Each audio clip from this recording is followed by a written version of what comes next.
Gold, trusted gold buyers. మీరు తాకట్టు పెట్టిన బంగారాన్ని విడిపించి ఈ రోజు ఉన్న మార్కెట్ ధరకు కొనబడను.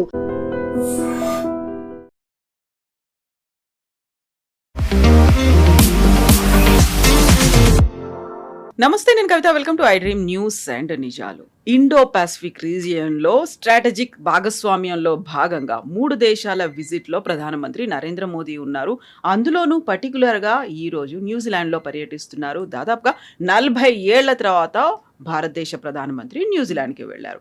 ఇండోనేషియా, ఆస్ట్రేలియా, న్యూజిలాండ్తో ఒప్పందాల్లో ఏవి కీలకం కాబోతున్నాయి, ఎందుకని ఇది అతి క్రూషియల్గా భావిస్తున్నారు? మనతో పాటుగా ఉన్నారు సీనియర్ జర్నలిస్ట్ సురేష్ కొచ్చతిలి గారు. సార్ నమస్తే. సో సీషెల్స్ పర్యటన తర్వాత ఈ 3 దేశాల పర్యటనలో ప్రధానమంత్రి నరేంద్ర మోదీ ఉన్నారు. అతి క్రూషియల్గా ఉండబోతున్నాయి చర్చలు అని ఇప్పటికే భాగస్వామ్య ఒప్పందాలన్నీ కుదుర్చుకున్నారు. అందులోనూ ఇండో పసిఫిక్ రీజియన్, దీని మీద ఎందుకు ఫోకస్ పెడుతున్నారు? గవర్నమెంట్ ఆఫ్ ఇండియాది ఒక లుక్ ఈస్ట్ పాలసీ ఒకటి ఉంది. మోదీ గవర్నమెంట్ వచ్చిన తర్వాత ఎస్పెషలీ కోల్డ్ వార్ అయిపోయిన తర్వాత సోవియట్ యూనియన్ లేదు, రష్యా ఉన్నారు, యుఎస్ వాళ్ళ డామినెన్స్ ట్రై చేస్తున్నారు. ఎక్కడ కావాలంటే వాళ్ళ ఆయుధాలు అమ్మడానికి ట్రై చేస్తున్నారు, వాళ్ళే యుద్ధాలు చేస్తున్నారు, వాళ్ళు చెప్పిన మాటలే వినాలి, వాళ్ళ ట్రేడ్ టాక్స్ ఉంది. దాన్ని చూసిన తర్వాత మోదీ గవర్నమెంట్ ఒక సెకండ్ హాఫ్లో అంటే ఫస్ట్ టర్మ్ కాదు, సెకండ్ టర్మ్కి వచ్చేటప్పుడు లుక్ ఈస్ట్ పాలసీ అని ఒక పాలసీ పెట్టారు. అంటే మనం ఎప్పుడు ఎక్కువ emphasis Indonesia, Malaysia, Philippines, Vietnam, Cambodia, Laos, Singapore ఇట్లాంటి దేశాల మీద ఎక్కువ పెట్టారు. Singapore of course we have financial type. వీళ్ళ దగ్గర పొటెన్షియల్ చాలా ఎక్కువ ఉంది.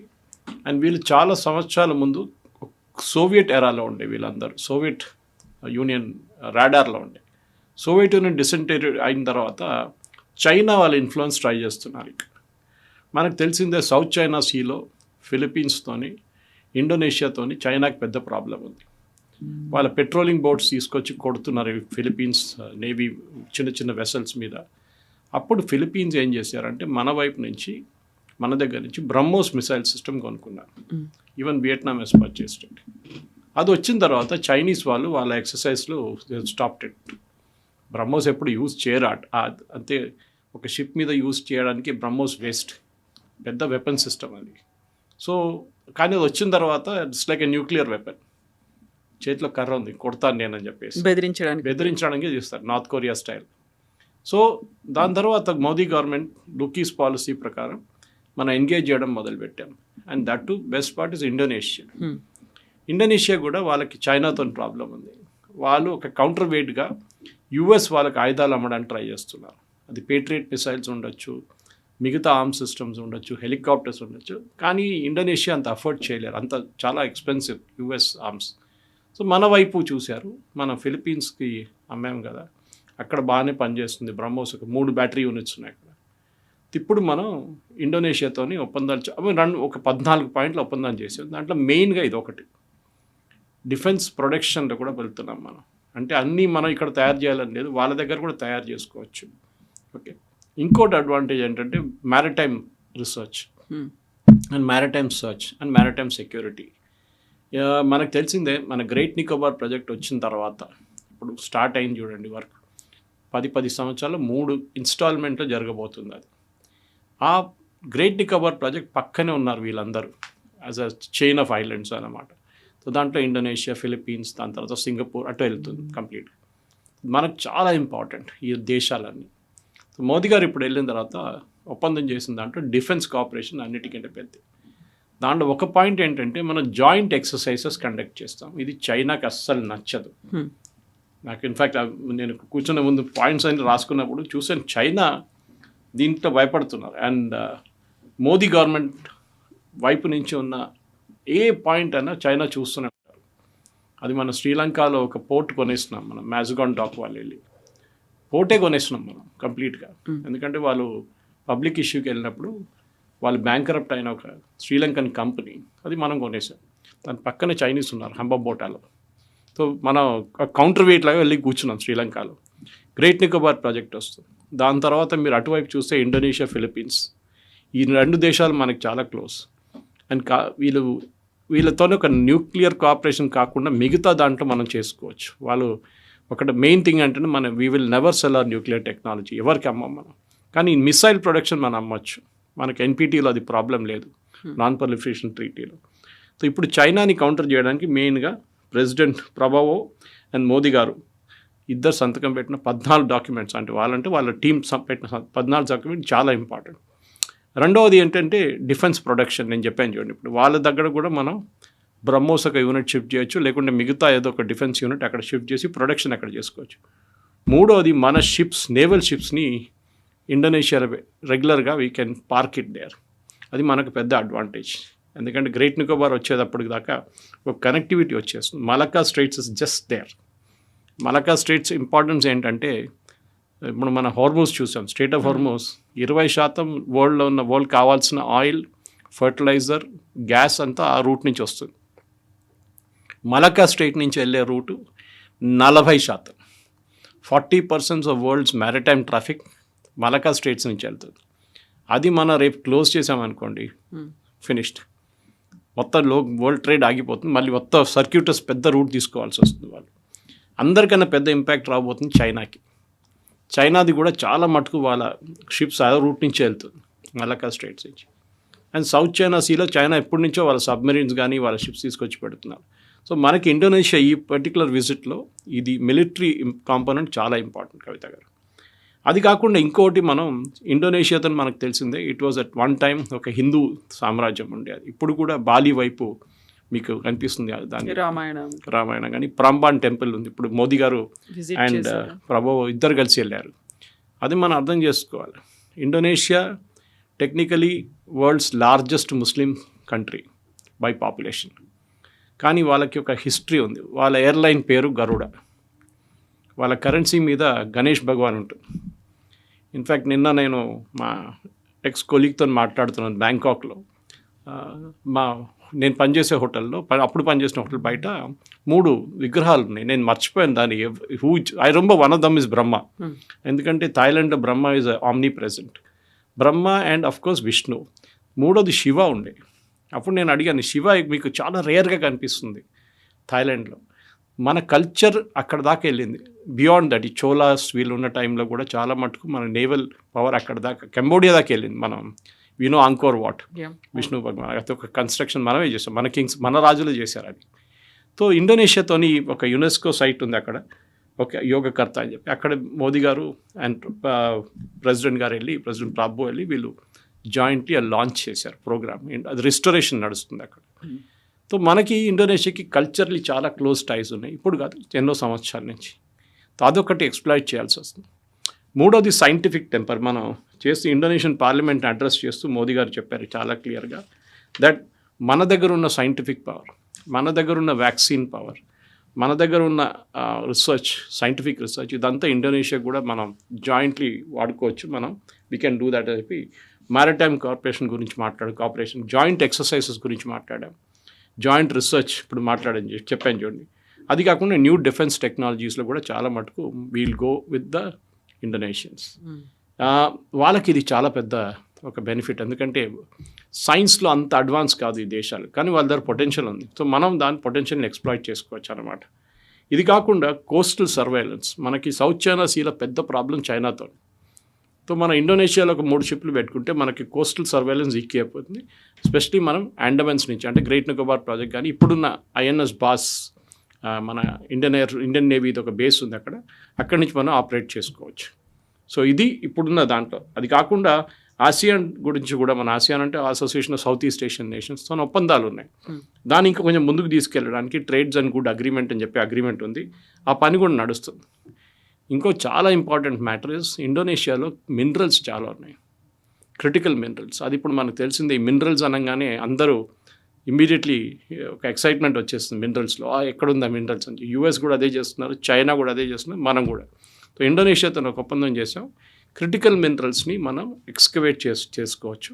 దాని తర్వాత అక్కడ ప్రొడ్యూస్ చేసుకోవచ్చు, దాన్ని ఫర్దర్ ప్యూరిఫికేషన్ ప్రాసెస్, లేకుండా భారతదేశంలో తీసుకొచ్చి మన దగ్గర కూడా చేయొచ్చు. ఇంకొక ఒప్పందం చేశాను అనమాట. అది కాకుండా మనం చూస్తున్నట్టు ఇప్పుడు ఈ బ్రహ్మోస్ గురించి మాట్లాడింది. బ్రహ్మోస్ కాకుండా అస్త్ర అని చెప్పి మన దగ్గర ఇంకొక మిసైల్ సిస్టమ్ ఉంది. దాన్ని కూడా ఇప్పుడు అమ్మడానికి వెళ్తున్నాం ఇండోనేషియాతో. దాంట్లో చాలా మటుకు క్లియర్ ఒక స్ట్రాటజీ ఏంటంటే $600 million we're going to do this for Philippines. So Philippines and వియట్నాంతో చేసాం ఆల్రెడీ, దాంతో ఇప్పుడు ఇండోనేషియాతో కూడా చేయబోతున్నాం. 5వది ఎంఆర్ఓ ఫెసిలిటీస్. ఆ ఏరియాలో మెయింటెనెన్స్ అండ్ రీసెర్చ్ ఓవరాల్ ఎక్కువ లేదు ఎయిర్క్రాఫ్ట్ది. అది మలేషియా వైపు కొంచెం ఉంది, కానీ ఇటువైపు లేరు. సో మనం we will also exploit that now. And this are some of the కొన్ని మెయిన్ పాయింట్స్ జరిగింది ఇప్పుడు మోదీ గారు ఇండోనేషియాకి వెళ్ళినప్పుడు. ఇదంతా ఆఫ్ కోర్స్ ఈ అడ్రస్ ద పార్లమెంట్ ఆల్సో అక్కడ. ఎగ్జాక్ట్లీ.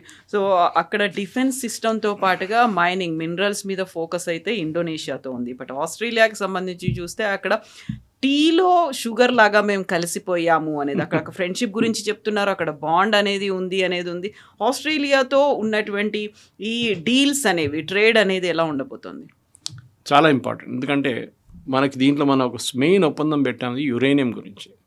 యురేనియం మనం ఇప్పుడు యూజువలీ కెనడా నుంచి తెచ్చుకుంటాం, కానీ మనకు సరిపోవట్లేదు. ఎస్పెషలీ మనకి ఇప్పుడున్న 8 గిగావాట్ జనరేషన్ న్యూక్లియర్ పవర్ మనం మోదీ గవర్నమెంట్ 2047 అంటే మనం 100 years ఆఫ్ ఇండిపెండెన్స్ కంప్లీట్ చేసే టైంకి ఇది 100 గిగావాట్లు చేయాలని ప్లాన్ ఉంది. వీఆర్ ఇన్ 2026, 36, 46 అంటే 21 yearsలో ఇప్పుడున్న 8 గిగావాట్స్ పవర్ని 100 గిగావాట్స్ పవర్గా మనం ఎక్స్పాండ్ చేసుకోవాలి. మన దగ్గర టెక్నాలజీ ఉంది, కూలం చేసాం, దానికి కల్పాకం దానికన్నా ముందు ఉండే, కైగా ఉండే మన దగ్గర చాలా మటుకు మన దగ్గర న్యూక్లియర్ ప్రాజెక్ట్స్ ఉన్నాయి. కానీ మనకు క్లీన్ ఎనర్జీ కావాలంటే and especially Paris treaty sign చేసిన తర్వాత మన గ్యాస్ ఎమిషన్ తగ్గించాలంటే డెఫినెట్లీ మన కోల్ నుంచి బొగ్గు నుంచి we have to move to nuclear power. ఇప్పుడు ఆస్ట్రేలియా దగ్గర ప్రాబ్లం ఏంటంటే వాళ్ళ దగ్గర వరల్డ్లో 3rd largest యురేనియం రిసోర్సెస్ ఉంది వాళ్ళ దగ్గర, కానీ వాళ్ళ దగ్గర ఒక్క న్యూక్లియర్ పవర్ ప్లాంట్ కూడా లేదు. అది వాళ్ళ ఫిలాసఫీ. కొన్ని దేశాలు ఎస్పెషల్లీ యూరోపియన్ కంట్రీస్ న్యూక్లియర్ నుంచి మూవ్ అయిపోయారు, కానీ ఇప్పుడు మళ్ళీ న్యూక్లియర్కి తిరిగి వస్తున్నారు.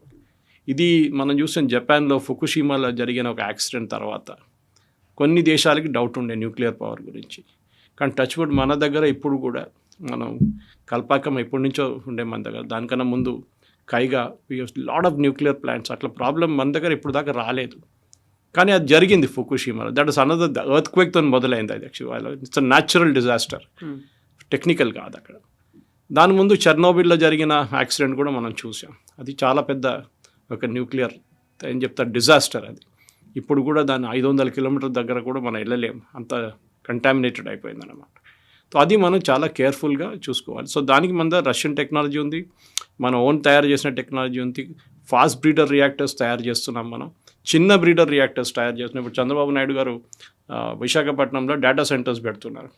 దానికి 2-3 క్రూషియల్ ఎలిమెంట్స్ ఉంటాయి. ఒకటి నీళ్లు, చాలా మటుకు నీళ్ళు కావాల్సి వస్తుంది. And today only I was reading, ఇవాళ ఒక్క డేటా సెంటర్లో యూజ్ చేసే ఎలక్ట్రిసిటీ 80 cities-ని ఎలక్ట్రిసిటీ ఇవ్వచ్చంట. 8 నుంచి 80 దాకా డిపెండింగ్ ఆన్ ద స్కేల్ అన్నమాట. సో మనం ఆలోచించి ఎంత పవర్ కన్స్యూమ్ చేస్తుంది. సో మన గ్రిడ్ నుంచి పవర్ తీసుకోలేము, బికాజ్ గ్రిడ్కి కావాల్సిన పవర్ గ్రిడ్కి ఉండాలి. గ్రిడ్ డిసిప్లిన్ అంటారు దాన్ని, కానీ ఒక పర్టికులర్ సైకిల్స్ కింద వెళ్ళకూడదు. సో సడన్గా మీరు పవర్ డ్రా చేసినప్పుడు మోస్ట్ ఇంపార్టెంట్ డేటా సెంటర్స్లో కంటిన్యూస్ పవర్ ఉండాలి. ఓకే, సో ఆ పరిస్థితిలో ఇప్పుడు మోదీ గవర్నమెంట్ ఒక మార్పు తీసుకొచ్చారు. అండ్ శాంతి యాక్ట్ అని చెప్పి ఒక యాక్ట్ కూడా తీసుకొచ్చారు. ఎందుకంటే ప్రైవేట్ సెక్టర్కి ఒక డౌట్ ఉంది ఎప్పుడు, ఏదైనా రేపు యాక్సిడెంట్ జరిగితే హూ ఇస్ రెస్పాన్సిబుల్. ఇదేదో మొన్న విశాఖపట్నం స్టీల్ ప్లాంట్లో జరిగిన అది బ్లాస్ట్ ఫర్నస్ జరిగిన యాక్సిడెంట్ కాదు ఇది, అది లోకలైజ్డ్ యాక్సిడెంట్. ఓకే, లేకుండా మొన్న ఏదో రిఫైనరీలు కూడా మోదీ గారు ఇనాగ్రేట్ చేయముందు ఒక బ్లాస్ట్ జరిగింది, కొంతమంది 5-6 మంది చనిపోయారు. మన దగ్గర ఇక్కడ ఫార్మా ఇండస్ట్రీస్ కొన్ని బ్లాస్ట్ అట్లాంటి జరుగుతుంది, కానీ దే ఆర్ లోకలైజ్డ్ ఇన్స్టెన్స్. కానీ న్యూక్లియర్ అది కాదు. ఒకసారి ఒక యాక్సిడెంట్ జరిగితే దాని ఇంపాక్ట్ చెర్నోబిల్ లాగా చుట్టుపక్కల అన్ని ఏరియాస్కి వెళ్తుంది. ఫుకుషిమాలో ఇప్పుడు కూడా అక్కడ ఏం చెప్తారు, చేపలు పట్టుకోవడానికి రెస్ట్రిక్షన్స్ ఉన్నాయి అక్కడి నుంచి దగ్గర ఉన్న సీ నుంచి వాళ్ళు అనమాట. ఎందుకంటే ఆ టైంలో కొంచెం లీక్ అయింది, సీ లోపలికి వెళ్ళింది కొన్ని రేడియో యాక్టివ్ ఎలిమెంట్స్. సో చాలా కేర్ఫుల్గా ఉండాల్సి వస్తుంది. సో దానికి శాంతి యాక్ట్ తీసుకొచ్చారు. లయబిలిటీ ఎవరి మీద ఉంటుంది, ఎంత ఉంటుంది, అది ఇంకా డిబేట్ నడుస్తుంది దాని మీద, even though the act is in force. కానీ ప్రైవేట్ సెక్టర్ ఇప్పుడు చాలామంది రావడానికి రెడీ ఉన్నారు. Tatas are ready, Adanis ready, Ambanis are ready. వీళ్ళందరూ న్యూక్లియర్ పవర్ ప్లాంట్స్ పెట్టడానికి రెడీగా ఉన్నారు. టెక్నాలజీ చాలా దేశాలు మనకి ఇవ్వడానికి కూడా రెడీ ఉన్నారు. కానీ మనకు యురేనియం కావాలి, అది మన దగ్గర లేదు. మన దగ్గర కొంచెం ఉన్నాయి, ఆంధ్రప్రదేశ్ వైపు అటు కొన్ని ప్లేసెస్లో వీ హ్యావ్ సమ్ యురేనియం, మధ్యప్రదేశ్లో అంతా. కానీ దట్ ఈస్ నాట్ ఇనఫ్. ఒక 3-4-5% అంతే. ఇప్పుడున్న పవర్ ప్లాంట్స్ కొంచెం సరిపోతుంది. అండ్ మన మీద మీకు గుర్తుంది కవిత గారు, మనం పోఖ్రాన్ న్యూక్లియర్ బ్లాస్ట్ చేసిన తర్వాత 1 and 2 చేసినప్పుడు వాళ్ళు మన మీద చాలా మటుకు యుఎస్ శాంక్షన్స్ పెట్టారు. మనం యురేనియం ఎవరి దగ్గర నుంచి కొనలేమని చెప్పేసి. యాక్చువల్లీ ఈ ఒప్పందం మనం ఇప్పుడు మాట్లాడుతున్న ఆస్ట్రేలియాతో ఇప్పుడు ఈ ఒప్పందం పాత ఒప్పందం ఇది 2014లో సైన్ చేసాం మనం ఇది. కానీ మన్మోహన్ సింగ్ గవర్నమెంట్ టైంలో. కానీ దాన్ని ముందుకు తీసుకెళ్ళిపోయాం. ఎందుకంటే ఆస్ట్రేలియాకి డౌట్ ఏముండే మనం దీని నుంచి ఉన్న న్యూక్లియర్ మెటీరియల్ వెపన్స్లో కూడా వాడుకుంటాం, న్యూక్లియర్ ఆయుధాలు వాడుకుంటాం. సో అక్కడ అది ఆగిపోయింది. కానీ ఇప్పుడు మోదీ గవర్నమెంట్ మళ్ళీ చర్చలు నడిపి అదంతా క్లారిఫై చేసి this is only for purely peaceful purposes. మీకు గుర్తుంటుంది ఇప్పుడు ఇరాన్లో అదే గొడవ. ఇరాన్లో ఉన్న న్యూక్లియర్ దాన్ని మీరు ఎంత ప్యూరిటీ తెచ్చుకుంటారో దానిపైన మీకు యురేనియం మీరు ఎక్కడ వాడుకోవచ్చు. అప్పుడు మీరు అడగొచ్చు యురేనియం ఇరాన్కి ఎట్లా చేరుకున్నది. ఒకటి లీగల్ వేలు తెచ్చుకోవచ్చు, ఒకటి ఇల్లీగల్ వేలు తెచ్చుకోవచ్చు. యురేనియం రెండు ఉన్నాయి. మనం లీగల్ వేలు తెచ్చుకుంటున్నాం, మనకు ప్రాబ్లం లేదు. And Australia is 3rd largest. So వాళ్ళ దగ్గర చాలా ఉన్నాయి యురేనియం. కానీ వాళ్ళు ఒక్క పవర్ ప్లాంట్ కూడా లేదు వాళ్ళు. సో వాళ్ళు ఎక్స్పోర్ట్ చేయాల్సిందే వాళ్ళకి, అండ్ పెద్ద రెవెన్యూ ఎక్స్పోర్ట్ చేస్తే. సో మన దగ్గర యురేనియం భారతదేశానికి ఒకసారి వస్తే మన చర్లపల్లిలో ఉన్న న్యూక్లియర్ ఫ్యూయల్ కాంప్లెక్స్కి వెళ్తుంది. అక్కడ దాన్ని ప్రాసెస్ చేస్తారు. ప్రాసెస్ చేసి రాడ్స్లో కన్వర్ట్ చేసి దాన్ని పవర్ ప్లాంట్స్కి పంపిస్తారు. న్యూక్లియర్ పవర్ ప్లాంట్ కల్పాకం ఉండొచ్చు, కైగా ఉండొచ్చు, లేకుంటే కూడంకుళం ఉండొచ్చు. కూడంకుళం ఇంకా ఫేజెస్ ఉన్నాయి, ఇంకా 2 ఫేజ్లు ఉన్నాయి కూడంకుళంలో. అది కాకుండా చాలా పెద్ద ప్రాజెక్ట్స్ ప్లాన్ చేస్తున్నారు. అండ్ డెఫినెట్లీ ఈ యురేనియం వచ్చేస్తే మనకి ఆస్ట్రేలియా దగ్గర నుంచి వచ్చేసి డెఫినెట్గా 2047 దగ్గర మన 100 GW టార్గెట్ మీట్ కావచ్చు, డెఫినెట్గా చేయొచ్చు. సో డిఫెన్స్ టెక్నాలజీని కూడా ఎక్స్చేంజ్ ఏమన్నా అవుతుందా ఆస్ట్రేలియా? ఎస్, ఆస్ట్రేలియాతో అది కూడా ఉంది. ఆస్ట్రేలియాతో డిఫెన్స్ కొలాబరేషన్ సైన్ చేసాం, సంతకం పెట్టాం మనం. అండ్ దాని ప్రకారం మన ఆస్ట్రేలియా నుంచి వాళ్ళ దగ్గర ఉన్న డిఫెన్స్ టెక్నాలజీస్ కొంచెం మన తీసుకొస్తాం, మన వైపు మన దగ్గర ఉన్న వాళ్ళ దగ్గర జాయింట్ ప్రొడక్షన్ కూడా చేసుకుందామని చెప్పి ఒప్పందం చేశారు. క్లారిటీ ఇంకా వస్తుంది. ఐ మీన్ ఇది ఒప్పందమే, ఇంకా దాన్ని డెఫినెటివ్ స్టేజ్ తీసుకురావాలంటే స్పెసిఫిక్స్కి రావాల్సి వస్తుంది. ఆస్ట్రేలియా కూడా డిఫెన్స్లో ఇప్పుడు చాలా మటుకు పికప్ అయ్యారు. వాళ్ళు ముందు ఇంత అఫెన్సివ్ లేకుండే, కానీ ఇప్పుడు వాళ్ళు చాలా అగ్రెసివ్ అయిపోయారు. సో డెఫినెట్గా మనం వాళ్ళ వైపు నుంచి వాడుకోవచ్చు. అది కాకుండా ఆస్ట్రేలియాతోని మనకు మెయిన్గా ప్రాబ్లం ఏముండే అంటే ఒకటి మన ఇమిగ్రేషన్ ప్రాబ్లం ఉండే, ఇష్యూస్ ఉండే అక్కడ. అది కూడా మాట్లాడారంటున్నారు. దాన్ని కూడా ఏదో అగ్రిమెంట్కి వచ్చారంట. మన డీటెయిల్స్ ఇంకా స్పెసిఫిక్స్ బయటికి రాలేదన్నమాట. సో న్యూజిలాండ్లో ఫస్ట్ ఇందిరాగాంధీ, ఆ తర్వాత రాజీవ్ గాంధీ 40 years టైం ఎందుకు పట్టింది మళ్ళీ ఒక ప్రైమ్ మినిస్టర్ విజిట్ చేయడానికి? It's very good question. అదే అందరు అడుగుతున్నారు ఎందుకు. చాలా దేశాలు, ఈవెన్ నాట్ న్యూజిలాండ్. మోదీ గారు ఇప్పుడు వెళ్ళిన 40 దేశాలకి వెళ్ళినప్పుడు 40 సంవత్సరాల తర్వాత, 50 సంవత్సరాల తర్వాత, 30 సంవత్సరాలు ఎందుకు ఇంత టైం ఎందుకు పట్టింది? అంత దూరం కాదు కదా న్యూజిలాండ్, మనం వెళ్ళొచ్చు కావాలంటే. కానీ మనకు ఒక స్ట్రాటజిక్ రీజన్ లేకుండా ఒక దేశంతో మనం ఒప్పందం పెట్టుకున్నప్పుడు మనకి వాళ్ళ వైపు నుంచి ఏమొస్తుంది, మన వైపు నుంచి వాళ్ళకి ఏమొస్తుంది, ఇదే ఉంటుంది ఎప్పుడు. కాదు నేను అక్కడ వెళ్ళను, వాళ్ళు కలవనంటే ఇది నార్త్ కొరియా కాదు కదా. They are a democratic country, మనం అక్కడ వెళ్ళొచ్చు. వెళ్ళలేదు.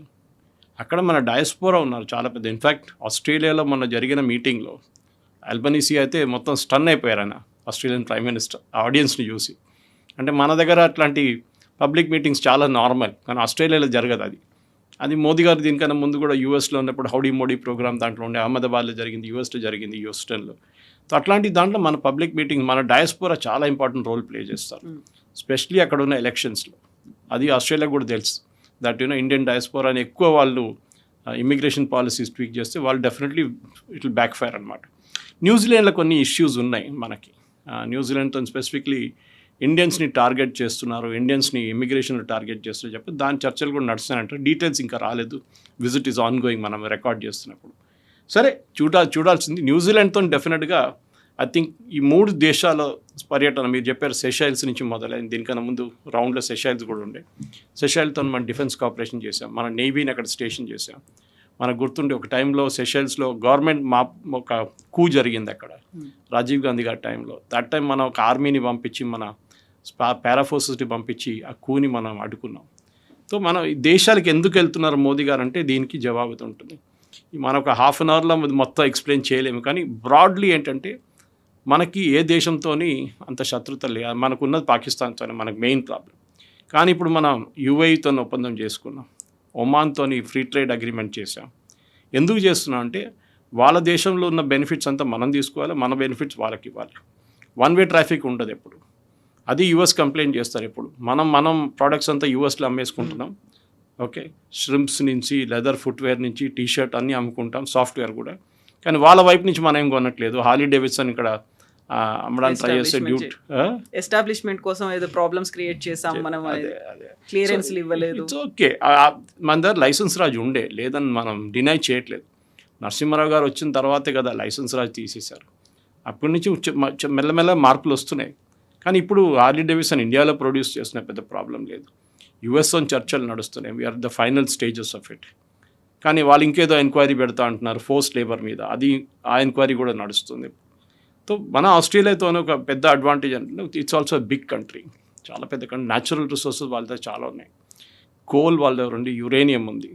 ఇదన్నీ మన వైపు తక్కువ ఉంది. కోల్ మనకు ప్రాబ్లం లేదు, కానీ యురేనియం మనకు కావాల్సింది. అది యురేనియం యూజువల్లీ ఇవ్వరు ఎవరు, చాలా కేర్ఫుల్ ఉంది. కానీ ఆస్ట్రేలియాకి ఇప్పుడు కాన్ఫిడెన్స్ వచ్చింది. మనం భారతదేశంలో మోదీ గవర్నమెంట్ 2014 తర్వాత దట్ మనం వెపన్ గ్రేడ్ యురేనియంకి వెళ్ళట్లేదు, పీస్ఫుల్ పర్పస్కే వాడుకుంటామనే కాన్ఫిడెన్స్ వాళ్ళకు ఉందన్నమాట. సో ఇప్పుడు 3 కంట్రీస్ అనేవి ఇప్పుడు స్ట్రాటజిక్ డెవలప్మెంటో లేకపోతే డిఫెన్స్ ఎక్విప్మెంటో వీటన్నిటితో పాటుగా ఒక ఫ్రెండ్లీ అట్మాస్ఫియర్ డెవలప్ చేసుకోవడానికి ట్రేడ్ డీల్స్ అనేవి ఇవన్నీ అవుతున్నప్పటికీ కూడా అంత ఫ్రెండ్లీగా భారతదేశాన్ని వాళ్ళు నమ్ముతున్నారా? ఫర్దర్గా ఒకవేళ చైనా వచ్చింది అనుకోండి, లేదు నెక్స్ట్ అమెరికా వచ్చింది, వాళ్ళతో కూడా ఇండో పసిఫిక్ రీజియన్ లైక్ ఆ పసిఫిక్ రీజియన్ పరిధిలో కూడా ఏమైనా ఇలాంటి కార్యక్రమాలు లేకుంటే ఎక్విప్మెంట్లో ఎస్టాబ్లిష్మెంట్లో చేసుకోవచ్చు కదా. హోల్ అండ్ సోల్ భారతదేశం మీద డిపెండ్ అయ్యలేవు, హోల్ అండ్ సోల్ మనం కూడా వాళ్ళతోనే ఫ్రెండ్షిప్ అనేది కంటిన్యూ చేయట్లేదు కదా. కరెక్ట్. మన ఏం చెప్తారు, don't put your eggs in Only one basket అంటారు. మనం డిస్ట్రిబ్యూట్ చేయాలి మన రిస్క్ని. ఎప్పుడు మనం చూస్తున్నప్పుడు ఒమాన్తో ఒప్పందం చేసినప్పుడు, అండ్ స్పెషల్లీ ఈ క్రైసిస్ మొదలయ్యే ముందు, ఈ స్టేట్ ఆఫ్ హార్మోస్ క్రైసిస్ మొదలయ్యే ముందు, ఒమాన్ 24 ప్లేస్లో ఉన్నారు మన దగ్గర నుంచి, మనం ఇంపోర్ట్ లెవెల్లో వాళ్ళ వైపు నుంచి. ఇప్పుడు ఒమాన్ 10వ స్థానానికి వచ్చేసారు. సో మార్పులు చాలా వస్తున్నాయి. మనం యూత్ అని సైన్ చేశాను, ఇప్పుడు అది పార్లమెంట్లో పడింది, యూరోపియన్ యూనియన్ పార్లమెంట్లో ఉంది. అది ఒకసారి వాళ్ళ అప్రూవ్ చేస్తే ఆ ఎఫ్టీఏ కూడా వచ్చేస్తుంది. ఇట్స్ బిగ్ డీల్, ఎందుకంటే సడన్లీ యువర్ యాక్సెస్ 40 మార్కెట్స్కి మీకు యాక్సెస్ వచ్చేస్తుంది. యూకేతో సపరేట్గా చేసాం మనం, అది కూడా ఇట్స్ ఆల్రెడీ ఇంప్లిమెంటెడ్. సో ఏ దేశం కూడా no man is an island అంటారు ఇంగ్లీష్లో, సేమ్ థింగ్. మనం ఒక సపరేట్ ఐలాండ్గా ఉండలేము, మేము ఎవరితోనే పెట్టుకోము. అది నార్త్ కొరియా స్టైల్లో మనం ఎక్కడైనా అక్కడికి వెళ్ళాల్సింది. మనం నేర్చుకోవాల్సింది అన్నిటికంటే పెద్ద కమ్యూనిస్ట్ దేశం చైనా. చైనా ఎట్లా క్యాపిటలిస్ట్ అయిపోయారు, చైనా ప్రొడక్షన్లో నెంబర్ 1 ఎట్లా అయ్యారు, చైనా మ్యానుఫ్యాక్చరింగ్లో ఎట్లా ముందుకెళ్ళిపోయారు, అది చాలా పెద్ద లెసన్స్ ఉంది.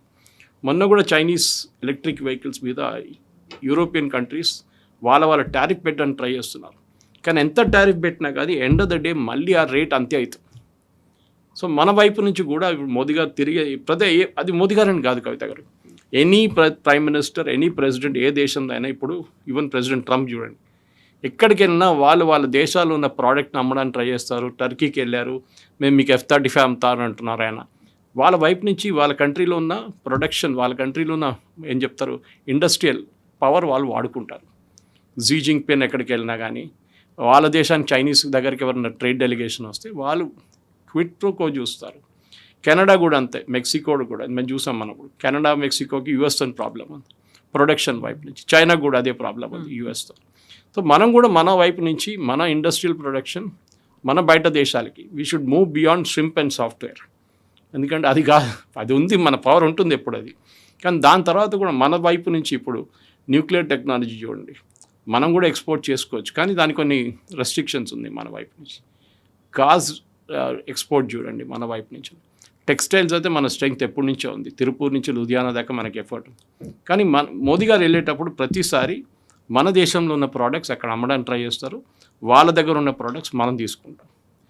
2-way ట్రాఫిక్ అది ఒక వరల్డ్లో ఇప్పుడున్న రూల్, అది మనం కూడా పాటించాలి. కానీ అన్నిటికంటే పెద్ద డేంజర్ అన్ని దేశాలకి ఏం కనిపిస్తుంది అంటే, ఒకటి మిలిటరీ. మనం చూసాం ఈ ఇరాన్, ఇజ్రాయెల్, యుఎస్ యుద్ధంలో అన్నిటికంటే పెద్ద ఒక లెసన్ అది. దట్ మీకు పెద్ద షిప్పులు అక్కర్లేదు, చాలా మటుకు వందలాది ఎయిర్క్రాఫ్ట్ అక్కర్లేదు, డ్రోన్ అండ్ మిసైల్స్తో మీరు మొత్తం చేసుకోవచ్చు మీ బిజినెస్. దానికోసం ఇప్పుడు ఇండోనేషియా, దానికన్నా ముందు ఫిలిప్పీన్స్ కానీ వియట్నాం కానీ వీళ్ళందరూ మనతో చర్చలు జరుపుతారు. మన కాస్ట్ ఆఫ్ బ్రహ్మోస్ చూసి యుఎస్ ఒక మిసైల్ సిస్టమ్ చూస్తే చాలా తక్కువ, మనకి 1/10 ఉంటుంది. అది మనం వాడుకోవాలి, ప్రైస్ అడ్వాంటేజ్. ఓకే, ఈ బ్రహ్మోస్ అనే ప్రాజెక్ట్ కూడా it's Indo Russian collaboration. Okay, Brahmaputra and Moscow river పేరు పెట్టి తీశారు. అది బ్రహ్మోస్. కానీ దాన్ని మనం ఎంత బాగా వాడుకున్నామని ఆపరేషన్ సింధూర్లో ఒక ఆపరేషనల్ అడ్వాంటేజ్ మనకు వచ్చింది. సో దేశాలు చూస్తూనే ఉన్నారు, ఓకే దే ఆర్ ప్రొడ్యూసింగ్, బాగా జరిగింది ఇది, అవి నాకు కూడా కావాలి. ఇన్ఫ్యాక్ట్ నేను చెప్పాను చూడండి, ఫిలిప్పీన్స్ ఆ 3 బ్యాటరీలు తెచ్చి పెట్టుకున్న తర్వాత చైనీస్ పెట్రోలింగ్ తగ్గిపోయింది, నేవల్ పెట్రోలింగ్. వాళ్ళకు కూడా భయం ఉంది ఇప్పుడు దట్ ఫిలిప్పీన్స్ కూడా తీసుకుంటారు, ఇప్పుడు ఇండోనేషియా తీసుకుంటారు, వియట్నాం దగ్గర ఆల్రెడీ ఉంది. అండ్ వియట్నాం కమ్యూనిస్ట్ కాలనీ ఉండే అక్కడ వన్ టైం. ఇప్పుడు వాళ్ళు కూడా మారుతున్నారు, వాళ్ళ స్ట్రాటజీ మారిపోతున్నారు. Yes we should do it, దాంట్లో డౌట్ లేదు. ఆస్ట్రేలియాతో న్యూక్లియర్ ఫ్యూయల్ తీసుకోవడం ఏ ప్రాబ్లం లేదు. In fact Australia is now the 4th largest, 3rd largest ఉండే. వాళ్ళు లోకంలో ఉన్న యురేనియంది 8% వాళ్ళ దగ్గర ఉందన్నమాట. సో ఎస్ కెనడాతో డీల్ చేసుకుంటాం, కెనడాతో బార్గెన్ చేసుకోవచ్చు ఇప్పుడు కావాలంటే. Listen, Australia is giving us at this rate, మాకు ఏ రేట్లు ఇస్తారు మీరు అని చెప్పేసి రెస్ట్రిక్షన్ పెట్టకుండా ఇంత ఇస్తారు. ఎందుకంటే మన ఇదంతా ఒక క్రైసిస్ మూమెంట్లో అని తెలుస్తుంది. అది మనం పోఖ్రాన్లో చూసాం. పోఖ్రాన్ జరిగిన తర్వాత మన మీద మొత్తం శాంక్షన్ పెట్టేశారు యూఎస్. టారిఫ్ కాదు, శాంక్షన్ పెట్టేశారు. మనం ఏం కొనలేకపోయాం బయట నుంచి. దానికన్నా ముందు తర్వాత మనం చేసిన మన క్రయోజెనిక్ ఇంజిన్ ప్రాజెక్టులో అదే ప్రాబ్లం వచ్చింది. ఇప్పుడు మనం రష్యాతో మాట్లాడుతాం కవిత గారు, అది రష్యాని మర్చిపోతున్నాం మనం. SU-57 ఆఫర్ చేశారు వాళ్ళు, మనం ఇప్పుడు వద్దని చెప్పి, ఎందుకంటే వాళ్ళ డిఫెన్స్ ప్రొడక్షన్ కొంచెం ప్రాబ్లంలో ఉంది యుక్రెయిన్ వార్ తర్వాత. కానీ మనం రఫేల్ తీసుకుంటున్నాం. ఇప్పుడు చూడండి, మెక్రాన్తో కలిసినప్పుడు ప్రధానమంత్రి గారు డైరెక్ట్ డీల్ చేసుకున్నారు. Company is Dassault aviation, private company. మనం వాళ్ళతో డీల్ చేయట్లేదు, we are dealing with the French government. ఎందుకంటే బోఫోర్స్ తర్వాత ఏ డిఫెన్స్ కాంట్రాక్ట్లోనే కానీ ఈ కమిషన్ల భయం ఉంటుంది. సో మోదీ గవర్నమెంట్ ఒక నిర్ణయం తీసుకున్నారు. బోఫోర్స్ తర్వాత రాజీవ్ గాంధీ గారు చేసిన ఒప్పందంలో ఎన్నో అవకతవకలు జరిగింది. దాని తర్వాత we will not make any such mistakes again అని చెప్పి direct government to government deal చేస్తున్నారు. ఇప్పుడు అది జర్మనీతో ఉండొచ్చు, it can be with France and even US. Apache helicopters తీసుకున్నాం మనం యుఎస్ దగ్గర నుంచి. కానీ వాళ్ళు చెప్పిన అన్నీ మనం తీసుకోవాలని లేదు. F-35 ఆఫర్ చేశారంటున్నారు, మోదీ గవర్నమెంట్ నో అన్నారు. ఒక ఎయిర్క్రాఫ్ట్ ఇస్ $100 million, అంత చీప్ కాదు. అండ్ యూఎస్కి ఒక హ్యాబిట్ ఉంది కవిత గారు, ఏ క్రైసిస్ వచ్చినా కానీ వాళ్ళు సడన్గా బ్యాన్ పెట్టేస్తారు. మీరు ఎట్లయిపోతుందంటే కార్ కొనిన తర్వాత స్పేర్ పార్ట్లు దొరకకపోతే మీరేం చేస్తారు? ఇది ప్రాబ్లం మన దగ్గర. సో మనకి ఇప్పుడు రఫేల్ కంపల్షన్ అనేది క్రియేట్ చేస్తారో అక్కడే ఒక స్టాప్ గేట్ అనేది కూడా ఉంటుంది. ఎస్, ఎందుకంటే అది బ్లాక్మెయిల్, అది లిటరల్ బ్లాక్మెయిల్. అది మనం చూసాం క్రయోజెనిక్ ఇంజిన్ ప్రాజెక్ట్లో. రష్యా దగ్గర నుంచి మన ఇంజిన్ కొంటున్నామని చూడంగానే యూఎస్ ఆఫర్ చేశారు క్రయోజెనిక్ ఇంజిన్స్, మా దగ్గర కొనుక్కోండి. కానీ వాళ్ళ cost was 4 times Russian cost. అంటే మనకి ఒక ₹100 ఈక్వలెంట్ తీసుకుంటే ₹25 రష్యా ఇస్తే ₹100 యూఎస్ అమ్ముతున్నారు. సో మనం న్యాచురల్లీ రష్యా దగ్గర తీసుకుంటాం. అండ్ రష్యా మనకి మొత్తం టెక్నాలజీ ట్రాన్స్ఫర్ చేస్తా అన్నారు క్రయోజెనిక్ ఇంజిన్లో. అప్పుడే నంబి నారాయణ గారిని అరెస్ట్ చేశారు, అదంతా పెద్ద స్టోరీ ఇంకోటి ఉంది. సో డిఫెన్స్ కోఆపరేషన్లో ఇప్పుడు మనం ఇండోనేషియాతో చేసిన ఒప్పందం, మోదీ గారు మళ్ళీ ఇంకా 3 దేశాలకు వెళ్తారు, ఆయన అవార్డులు తీసుకుంటున్నారే. మన వాళ్ళకి చాలా పెద్ద ప్రాబ్లం మన వాళ్ళకి. అది ఒక ప్రధానమంత్రికి అవార్డు ఇచ్చేటప్పుడు దేశానికి ఇస్తున్నారు, ప్రధానమంత్రికి కాదు. అందులో కూడా AI జనరేటెడ్గా ఉన్నాయి అనే సీషెల్స్ నుంచి సెషల్ గవర్నమెంటే క్లారిఫై చేశారు అది. దట్ పర్టికులర్ అవార్డ్ మోదీ గారికి కస్టమైజ్ చేసి ఇచ్చాం మేము, ఎందుకంటే అది అందరికీ అక్కర్లేదు. ఇట్ వాజ్ రిగార్డింగ్ ఎన్వైరన్మెంట్ అన్న దాని గురించి ఉండే. So it was only for Modi and for India. Award Modi గారికి కాదు, ఇండియాకి ఇస్తున్నారు. అది దీనికన్నా ముందు అఫ్కోర్స్ ఇప్పుడు వీరు ఇట్లా ఇంత పెద్ద మాటలంటే కాంగ్రెస్ వాళ్ళు జవహర్లాల్ నెహ్రూ భారతరత్న ఆయనకే ఇచ్చుకున్నారు. ఆలోచించండి, ఫస్ట్ టైం ఇన్ హిస్టరీ ఒక సర్వింగ్ ప్రైమ్ మినిస్టర్ ఆయనకే రికమెండ్ చేసుకుని ఆయనే భారతరత్న వేసుకున్నారు. ఇప్పుడు దాకా జరగలేదు అట్లా. ఓకే, అంబేద్కర్ గారికి భారతరత్న ఎప్పుడు ఇచ్చారు మనకు అందరు తెలిసిందే. సర్దార్ పటేల్ గారికి భారతరత్న ఎప్పుడు వచ్చింది అందరికీ తెలుసు. కానీ నెహ్రూ కుటుంబానికి ఇమ్మీడియట్గా భారతరత్నాలు వచ్చేసినాయి. అది నెహ్రూ ఉండొచ్చు, ఇందిరాగాంధీ ఉండొచ్చు, రాజీవ్ గాంధీ ఉండొచ్చు. So anyway that's not a matter. కానీ ఈ కాంగ్రెస్ వాళ్ళు చేస్తున్న క్యాంపెయిన్, సుప్రేషర్ నాథే కానీ మిగతా వాళ్ళు చేస్తున్న campaign, it is below the belt. Modi గారికి ఇచ్చారు అవార్డు అని మీకు ప్రాబ్లం ఏంటి? అర్థం కావట్లేదు. ఇట్ ఈస్ ఫర్ ద దేశానికి ఇస్తున్నారు. ఓ ఇండోనేషియాకి వెళ్ళిన వాళ్ళు ఇచ్చారు అవార్డు, వాళ్ళు కూడా ఇచ్చారా? సౌదీ అరేబియా ఇచ్చారు, ఖత్తర్ ఇచ్చారు, అన్ని దేశాలు. అంటే మీరు వాళ్ళని కూడా క్రిటిసైజ్ చేస్తారు. పోయిన ప్రతి చోట కూడా ఏదో ఒక అవార్డ్ ఆఫ్ ఫెలిసిటేషన్ ఏదో ఒకటి అవుతూనే ఉంది. మోదీ గారు అని కాదు, మోదీ గారు ఒక రిప్రజెంటేటివ్ అంతే భారతదేశానికి. అక్కడ ఆయన తీసుకొచ్చి ఆయన ఇంటికి తీసుకెళ్లారు అవార్డు అంతా. అదంతా ప్రైమ్ మినిస్టర్స్ కలెక్షన్లో ఉంటుంది. దీనికన్నా ముందు మన్మోహన్ సింగ్ గారికి ఇచ్చారు, కానీ అన్ని అవార్డులు ఇవ్వలేదు ఆయనకి. ఇందిరాగాంధీ గారికి ఇచ్చారు అవార్డు, చాలామంది వాజ్పేయి గారికి ఇచ్చారు. కానీ it does not that. Nishane Pakistan even Advani గారికి ఇచ్చారు. సో అవార్డు ఇవ్వలేదని కాదు, అది ఆ పర్టికులర్ ఇండివిజువల్ కాదు, it is for the country. అది మనం గుర్తుపెట్టుకోవాలి. ఒక రికగ్నిషన్ అది. మీరు మా దేశానికి వచ్చారు, వీఆర్ అక్నాలజింగ్ దిస్ అని చెప్పి. అండ్ వాళ్ళు మీరు చూడండి మిగతా దేశ హెడ్స్ ఆఫ్ స్టేట్ కూడా ఇస్తారు, వాళ్ళు ఇవ్వట్లేదు కాదు. కానీ దాంట్లో ఈ పర్టికులర్ దాంట్లో నాకు 2 మెయిన్ ఎలిమెంట్స్ వచ్చినాయి ఈ విజిట్లో. ఒకటి ఇండోనేషియాతోని డిఫెన్స్ ఒప్పందం బ్రహ్మోస్ అండ్ అస్త్ర, ఇటువైపు ఆస్ట్రేలియాతో జరిగిన ఒప్పందంలో యురేనియం. ఈ యురేనియం మనకు వస్తే మనకి ఇప్పుడు నాకు చెప్పాను చూడండి 8 గిగావాట్ పవర్ విల్ బికమ్ 140. అది చాలా ఇంపార్టెంట్ మనకి, అది కావాల్సింది కూడా. మనకు క్లీన్ ఎనర్జీ కావాలి, మనం కోల్ ఫేస్ అవుట్ చేయాల్సి వస్తుంది. ఇంకో 40 సంవత్సరాల తర్వాత మనకి ఇప్పుడున్న రామగుండం కానీ కొత్తగూడెం అంతా క్లోజ్ డౌన్ చేయాల్సి వస్తుంది, ఆల్టర్నేట్ ఫ్యూయల్స్కి వెళ్ళాల్సి వస్తుంది. సో దాంట్లో అప్పుడు nuclear is never ending, it can go on and on and on అనమాట. దాని తర్వాత మనం అఫ్కోర్స్ సోలార్ మీద ఉన్నాం, మనం విండ్ పవర్ మీద ఉన్నాం, అదండి. కాకుండా హైడల్ పవర్ కూడా మన దగ్గర ఉంది. కానీ hydel power is not reliable. వర్షం రాకపోతే ఇప్పుడు వర్షాలు లేవు, హైడల్ పోతుంది. సో యురేనియం కావాల్సిందే మనకు. అండ్ యాక్చువల్లీ మన దగ్గర లేనప్పుడు మనం ఎక్కడుంటే అక్కడ తీసుకుంటాం మనం. Yes sir. So New Zealand complete అయిన తర్వాత అవుట్కమ్ ఏంటి అనేది అప్పుడు న్యూజిలాండ్లో ఐ డోంట్ థింక్ అంత పెద్ద, ఎందుకంటే చిన్న దేశం. సో మనం మోస్ట్లీ న్యాచురల్ రిసోర్సెస్ గురించి వాళ్ళ దగ్గర నుంచి ఫిషరీస్ గురించి అంత అగ్రిమెంట్ ఉండొచ్చు. Ministry of external affairs statement బహుశా వాళ్ళు వచ్చేస్తుంది, దాని తర్వాత మనం చూద్దాం వాళ్ళు ఏమంటారు. Yes, thank you so much. Thank you very much.